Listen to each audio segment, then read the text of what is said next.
Oh,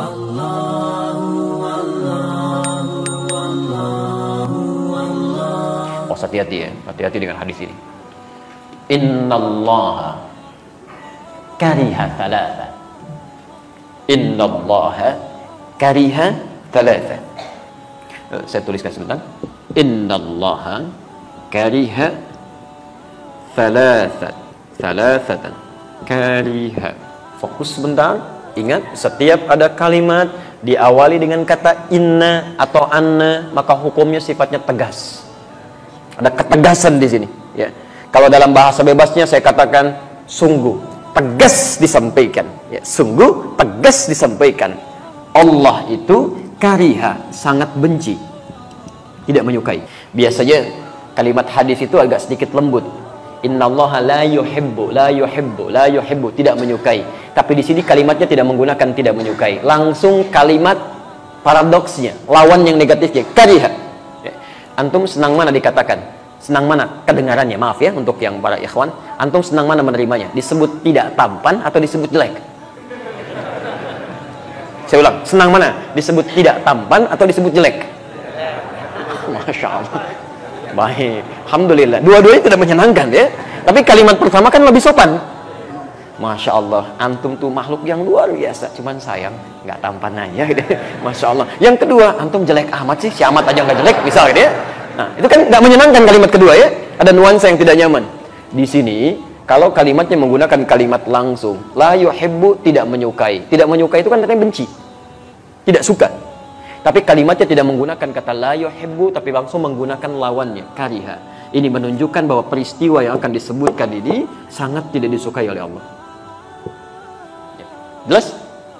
Thalatha, ada 3. Awas jangan sampai antum terjebak satu di antara 3 ini. Ini berbahaya. Satu, nomor satunya, qila wa qala. Qila wa qala.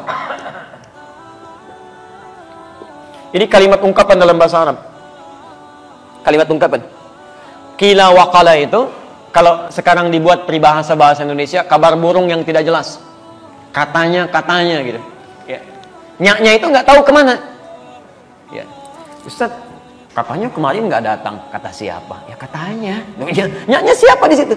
Itu nggak disukai. Karena menunjukkan pada sesuatu yang belum jelas. Ini langsung bertentangan dengan ayat Quran sekaligus. Quran surah 17 ayat 36. Ya, lihat kalimatnya. Wala taqfu ma laysa laka bihi 'ilm.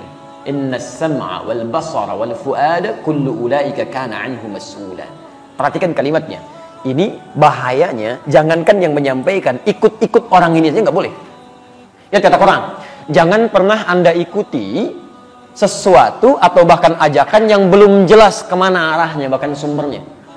Awas, hati-hati, jangan pernah diikuti. Walaupun dalam kalimat sederhana ya, misal ikut yuk, kemana? Pokoknya ikut aja deh, nanti lihat. Itu kalau adab Quran nggak boleh diikuti, nggak boleh, nggak usah pakai oh, nggak boleh, jangan diikuti. Kenapa? Karena antum belum bisa memastikan antum dibawa kemana. Bagaimana kalau diajak ke tempat bermaksiat, ke tempat yang tidak disukai oleh Allah Subhanahu Wa Taala? Ya. Ketika antum terjebak dalam kesalahan, menyalahi aturan Allah, berbuat fasik bahkan di situ, maka lihat kalimat ayatnya. Innas sam'a wal basara wal fuada. Telinga kamu akan ditanya, mata kamu akan ditanya, bahkan pikiran kita akan ditanya. Kalau kalimat bebasnya, akal kamu dikemanakan sampai kamu nggak tanya dulu. Telinga kamu dikemanakan sampai nggak dengar dulu perkataan dia. Mata kamu dikemanakan sampai nggak lihat dulu informasinya. Jelas di sini? Baik, maka yang pertama, Allah sangat tidak menyukai, sangat membenci hal-hal yang tidak jelas sifatnya. Qila wa qala, kata si fulan, kata ini, kata itu, tapi tidak jelas dari mana sumbernya. Jelas di sini? Apalagi dibawa dalam nuansa agama, itu nggak boleh. Ya, nuansa syariat itu ditinggalkan. Ya. Oke, 2, idha'atul mali. Idha'atul mali, boros, menyia-nyiakan harta. Idha'atul mali, idha'atul mali, atau di sininya idha'atul mali, ya. Menyia-nyiakan harta. Insyaallah. Orang ingin mendapatkan setengah roti, rebutan dengan 16 orang itu. Ya, di Aleppo pengen dapat susu sampai ya Allah jalan mungut-mungut di tempat sampah gitu kan. Bayinya sampai kurus kering untuk mencari-cari itu. Antum kok dibuang-buang? Ya kan? Nasi itu kan berapa banyak yang terbuang itu dari makan itu. Dari rotinya, dari minumannya, tidak sedikit di antara sebagian orang-orang meminum aqua gelas cuma setengahnya, sebagiannya kemudian disimpan dibuang. Sementara orang-orang Palestina untuk mendapatkan minuman yang benar-benar bersih saja, itu mesti berjuang membebaskan dulu sumber minuman dari racun yang sudah diracun itu. Itu tidak mudah. Maka jangan disia-siakan. Termasuk idha'atul mali itu dari kata dhiya sifatnya. Bukan hanya menghilangkan esensinya, tapi menghilangkan nilai pahalanya. Awas, termasuk idha'atul mali itu menggunakan harta tidak pada tempat yang diridhoi oleh Allah Subhanahu wa taala. Misal, mohon maaf ya, tolong baca ini dengan baik ya. Baca ini dengan baik. Aturan Qur'annya, setiap Allah tambahkan harta kepada kita, itu adalah peluang lain bagi kita untuk meningkatkan ibadah lewat harta itu. Karena mungkin peluang ibadah lewat sisi yang lain sudah kurang mampu kita tunaikan. Jelas ya? Ada orang sudah bisa puasa, bahkan Masya Allah, Seninnya sudah jalan. Tapi jangan dulu senang, karena yang lain sudah tambah dengan Kamisnya. Ada yang sudah puasa Senin Kamis, Alhamdulillah, jangan dulu bangga. Orang lain sudah Ayyamul Bid. Ada yang sudah Ayyamul Bid, jangan dulu merasa gembira. Orang lain sudah puasa Daud. Hari ini puasa, besok tidak. Karena semakin banyak yang dikurangi, barangkali, Masya Allah dengan tenaganya dia puasa. Antum tidak bisa menyaingi itu. Karena ada ketidakmampuan. Allah berikan sumber yang lain. Nggak usah nekat. Emang dia aja yang bisa Daud, besok saya Sulaiman. Nggak bisa. Cuman sampai Daud aja, selesai di situ. Antum Daud aja susah, apalagi mau mencari yang lain. Maka dari situ Allah berikan kemudian tambahan lewat yang lain supaya antum maksimalkan ibadah di situ. Apa diantaranya? Harta. Karena itulah ketika Allah titipkan harta, turun kaidahnya. Antum baca betul, pahami titipan Allah yang maksimal pada diri antum itu apa. Quran surah misalnya ke 28 Al-Qasas ayat 77 itu. Ya, sampai dengan 79-nya. Jelas ketentuan harta itu. Wabtaghi fi ma ataqallahu daral akhirah wa la tansa nasibaka minad dunya. Perhatikan kaidahnya. Setiap kami tambahkan keluasan harta benda, kata Allah gunakan itu untuk mencari peluang terbaik mendapatkan tempat di akhirat. Dengan kata lain, gunakan untuk ibadah, untuk mendapatkan kemuliaan akhirat. Karena mungkin kamu belum terbiasa bangun malam sambil berlama-lama, hafal Quran belum didapatkan, Masya Allah, puasa belum dijalani dengan konsisten yang sunnahnya. Nih, tambah dengan ini. Kalau orang baca, kamu belum mampu baca dengan maksimal, minimal sedekah dengan hartamu ini, belikan mushafnya, simpan di masjid. Satu huruf yang dibacakan, kamu dapat bagian 10 kebaikannya. Masya Allah, itu yang kita ambil. Bukan dijadikan bahan untuk kesombongan diri. Kalau cuma sombong, yang dulu sudah ada, namanya korun. Hartanya lebih banyak dibandingkan antum. Jangankan hartanya, kuncinya aja kalau dibawa-bawa, itu dibawa orang-orang di belakang ya. Kalau jalan kemana-mana Pak, maaf ya, saya sering ulang kisah ini. Korun itu informasi Quran di ayat 76 surah ke-28, surah ke-28 ayat 76. Inna Qaruna kana min qaumi Musa fabagha alaihim. Qarun itu termasuk kaum di zamannya Musa, sombongnya luar biasa. Ya. Sombong dengan hartanya, bagha itu sombong dengan harta. Kalau sombong dengan kedudukan disebut togo. Fir'aun disebut togo, Qarun disebut bagha, sombong dengan harta. Tapi apa yang disombongkan? Wa inna mafatihahu latanu'u bil usbah. Dan sungguh kunci-kunci berangkasnya saja, itu kalau diangkat orang-orang terkuat di zamannya, masih belum keangkat Pak. Baru kuncinya aja. Kuncinya.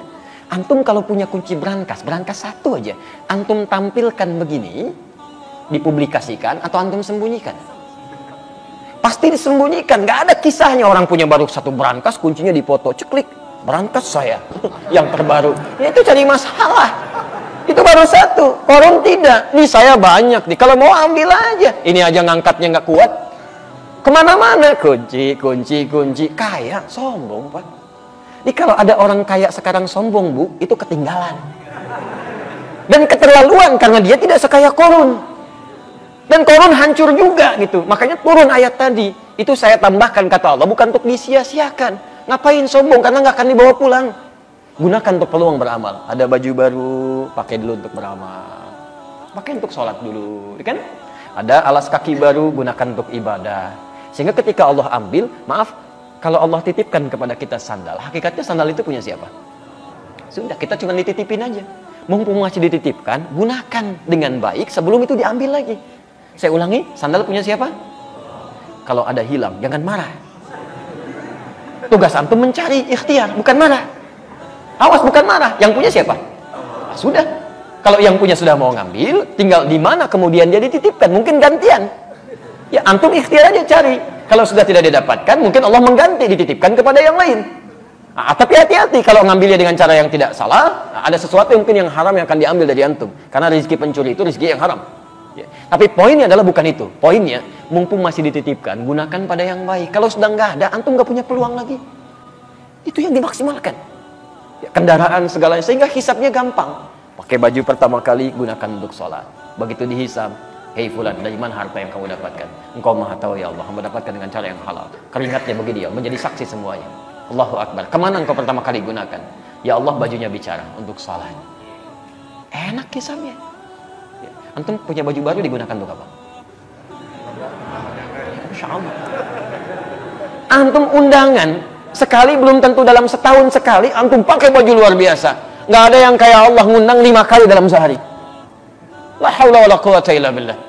Begitu ditanya, dari mana kamu dapatkan harta yang paling halal ya Allah? Engkau menjadi saksi dalam semua perjuangan hamba. Kemana kami gunakan? Undangan ya Allah. Oh, jawab apa? Ya. Ini idha'atul mal. Ya, tolong dicek ya. Yang harus malu adalah, ada orang Pak, maaf ya, sepeda aja nggak ketitipin, tapi kakinya digunakan untuk melangkah ke masjid. Jaraknya luar biasa. Ada yang 500 meter, ada yang sampai 2-3 kilo, masih jalan ke masjid. Antum tetangga masjid, sepedanya ada, motornya ada, masih ada alasan hujan, kasih payung, ada alasan lagi kasih mobil, Masya Allah, ada semuanya. Belum mau ke masjid juga, antum masih dikasih apa lagi supaya mau ke masjid? Coba cek lagi. Yang ketiga, kathratus su'al. Kathratus su'al, banyak bertanya, banyak bertanya, menanyakan pada sesuatu yang sudah jelas keterangannya. Kathratus su'al. Dan ini bisa menimbulkan masalah. Seperti umatnya Nabi Musa alaihissalam. Ya. Kalimatnya jelas, sembelih sapi. Nggak usah nanya, sapi banyak. Malah ditanya, sapi yang bagaimana ya? Warnanya apa? Warnanya kuning. Nyari lagi yang agak susah. Nyari ke kuning-kuningan, safra gitu kan? Ya, setelah jelas, kuning yang mana ya? Kan kuning agak banyak. Cari itu yang tidak ada cacatnya, nggak pernah dipakai membajak sawah, mulus, halus, tidak ada cacatnya. Carinya lebih susah lagi. Makanya kalau ada sesuatu yang sudah jelas kemudian disampaikan, jangan banyak dipertanyakan supaya tidak sulit memahaminya. Nah, beli sabun ya, clear. Sabun apa saja, selesai. Sabun apa Pak? Lifebuoy. Jadi terbatasi. Yang dicari halus Lifebuoy. Di mana Pak? Indomaret ya. Terbatasi lagi. Nyarinya masih di Indomaret. Indomaret yang mana Pak? Kan ada 3. Yang paling jauh di ujung ya. Hati-hati. Kan pelayannya di situ ada yang laki-laki, perempuan. Yang mana Pak? Yang laki-laki. Awas. Begitu nyampe sana, balik lagi. Kok kamu nggak beli sabun? Pak, pelayan yang laki-laki nggak ada Pak. Ada yang perempuan.